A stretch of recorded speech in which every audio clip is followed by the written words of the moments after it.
রাম কৃষ্ণ রাম কৃষ্ণ রাম কৃষ্ণ রাম, শ্রী রাম কৃষ্ণ রাম কৃষ্ণ রাম কৃষ্ণ নাম, শ্রী রাম কৃষ্ণ রাম কৃষ্ণ রাম কৃষ্ণ রাম, রাম কৃষ্ণ রাম কৃষ্ণ রাম কৃষ্ণ নাম, শ্রী রাম কৃষ্ণ রাম কৃষ্ণ রাম কৃষ্ণ নাম, শ্রী রাম কৃষ্ণ রাম কৃষ্ণ রাম কৃষ্ণ নাম।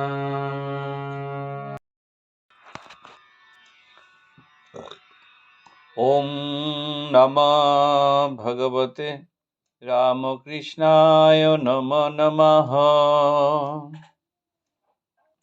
শ্রী শ্রী রামকৃষ্ণ কথামৃত প্রথম খণ্ডে আজ প্রথম পরিচ্ছেদ আমরা পাঠ করব। শ্রীযুক্ত বিজয় কৃষ্ণ গোস্বামী ও অন্যান্য ভক্তের প্রতি ঠাকুর শ্রীরামকৃষ্ণের উপদেশ, তারই প্রথম পরিচ্ছেদ আমরা পাঠ করব।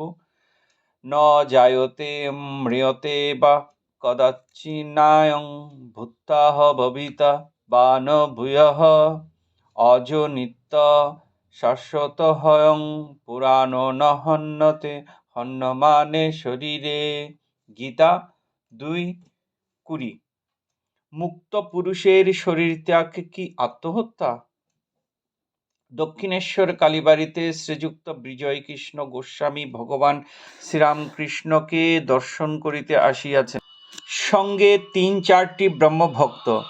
29 অগ্রহায়ণ শুক্ল চতুর্থী তিথি, বৃহস্পতিবার, ইংরেজি 14 ডিসেম্বর 1882 খ্রিস্টাব্দ। পরমহংসদেবের পরম ভক্ত শ্রীযুক্ত বলরাম সহিত ইহারা নৌকা করিয়া কলিকাতা হইতে আসিয়াছেন। শ্রীরামকৃষ্ণ মধ্যাহ্নকালে সবে মাত্র একটু বিশ্রাম করিতেছেন। রবিবারেই বেশি লোক সমাগম হয়। যে সকল ভক্তেরা একান্তে তাহার সহিত কথোপকথন করিতে চান, তাহারা প্রায় অন্য দিনেই আসেন। পরমহংসদেব তত্ত্বপোষের উপর উপবিষ্ট।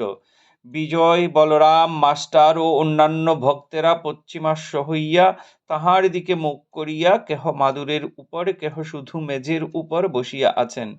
ঘরের পশ্চিম দিকের দ্বার মধ্যে দিয়া ভাগীরথী দেখা যাইতেছিল। শীতকালের স্থিরা স্বচ্ছ সলিলা ভাগীরথী।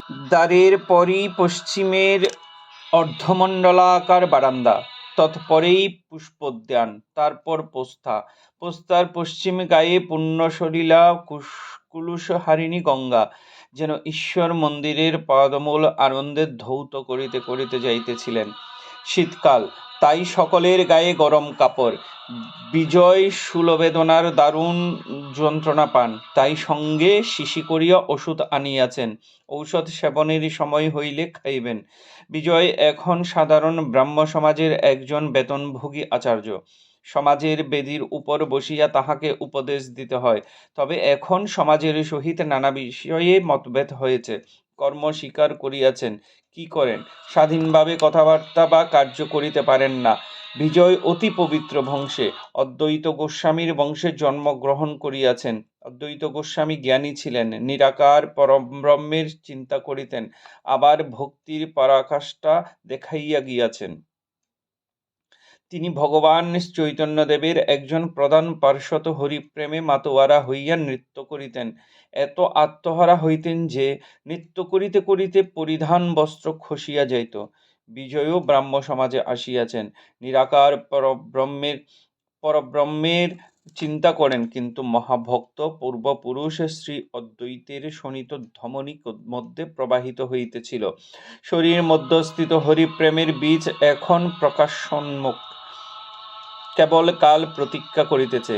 তাই তিনি ভগবান শ্রীরামকৃষ্ণের দেবদুর্লভ হরিপ্রেমে গর্গর মাতোয়ারা অবস্থা দেখিয়া মুগ্ধ হইয়াছেন। মন্ত্রমুগ্ধ সর্প যেমন ফণা ধরিয়া সাপুরের কাছে বসিয়া থাকে, বিজয়ী পরমহংসদেবের শ্রীমুখ নিঃসৃত ভগবত শুনিতে শুনিতে মুগ্ধ হইয়া তাহার নিকট বসিয়া থাকেন। আবার যখন তিনি হরিপ্রেমে বালকের ন্যায় নৃত্য করিতে থাকেন, বিজয়ও তাহার সঙ্গে নৃত্য করিতে থাকেন। বিষ্ণুর হৃদয়ে বাড়ি তিনি গলায় খুর দিয়া শরীর ত্যাগ করিয়াছেন। আজ প্রথমে তাহারই কথা হইতেছে।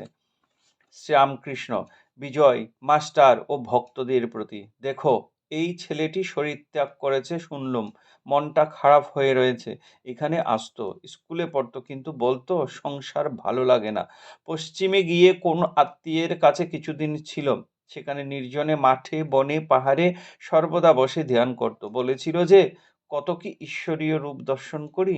বোধ হয় শেষ জন্ম, পূর্ব জন্মে অনেক কাজ করা ছিল, একটু বাকি ছিল, সেইটুকু বুঝি এবার হয়ে গেল। পূর্ব জন্মের সংস্কার মানতে হয়। শুনেছি একজন সব সাধন করছিল, গভীর বন ভাগীরথীর আরাধনা করছিল, কিন্তু সে অনেক বিভীষিকা দেখতে লাগলো। শেষে তাকে বাঘে নিয়ে গেল, আর একজন বাঘের ভয়ে নিকটে একটা গাছের উপরে উঠেছিল। সব আর অন্যান্য পূজার উপকরণ তৈয়ার দেখে সে নেমে এসে আচমন করে সবের উপরে বসে গেল।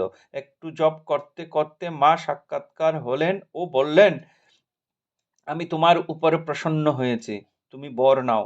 মার পাদপদ্মে প্রণত হয়ে সে বললে, মা, একটা কথা জিজ্ঞাসা করি, তোমার কাণ্ড দেখে অবাক হয়েছি। সে ব্যক্তি এত খেটে, এত আয়োজন করে, এতদিন ধরে তোমার সাধনা করছিল, তাকে তোমার দয়া হলো না? আর আমি কিছু জানি না, শুনি না, ভজনহীন, সাধনহীন, জ্ঞানহীন, ভক্তিহীন, আমার উপরে এত কৃপা হলো মা? ভগবতী হাসতে হাসতে বললেন, বাছা, তোমার জন্মান্তরের কথা স্মরণ নাই।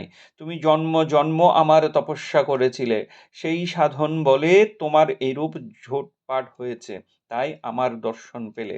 এখন বলো, কি বর চাও?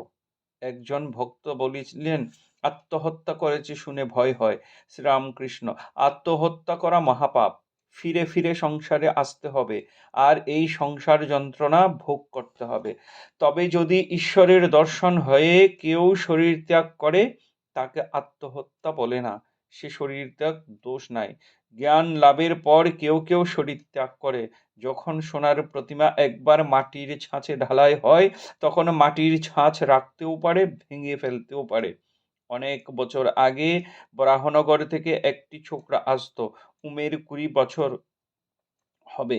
গোপাল সেন যখন এখানে আসতো তখন এত ভাব হতো যে হৃদয়কে ধরতে হতো, পাছে পড়ে গিয়ে হাত পা না ভেঙে যায়। সে ছোকরা একদিন হঠাৎ আমার পায়ে হাত দিয়ে বললে, আর আমি আসতে পারবো না। তবে আমি চললুম। কিছুদিন পরে শুনলাম যে সে শরীর ত্যাগ করেছে। এখানেই প্রথম পরিচ্ছেদের সমাপ্তি। ওম নমঃ ভগবতে রামকৃষ্ণায় নমো নমঃ।